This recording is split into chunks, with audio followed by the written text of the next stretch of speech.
Welcome to the Learning Pines YouTube. We hope this video helps. In this video, I will explain how to recharge AC in Hyundai Sonata 2013 only way. First, park on level ground, set the parking brake, and wear safety gear. Locate the low-pressure service port near the accumulator or evaporator line. Use an R134A recharge kit with gauge and follow pressure charts for ambient temperature. Avoid overcharging by monitoring low side pressure and stopping when specifications are reached.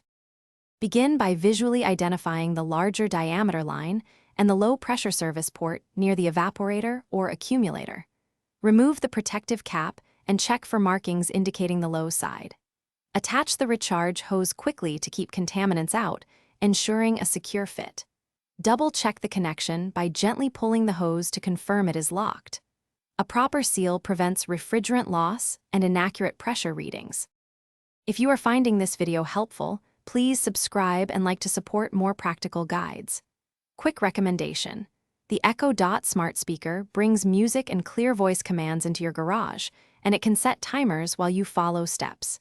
It makes a handy workshop companion and pairs easily with phones for hands-free help. Check the description for the link and other deals. Now let's get back to the video.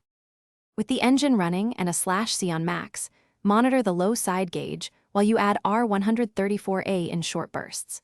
Refer to ambient temperature pressure charts to know target low side pressure and stop if pressures exceed recommended values.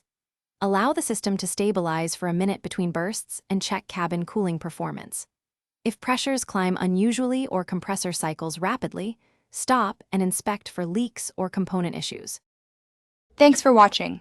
Consider subscribing if we helped you.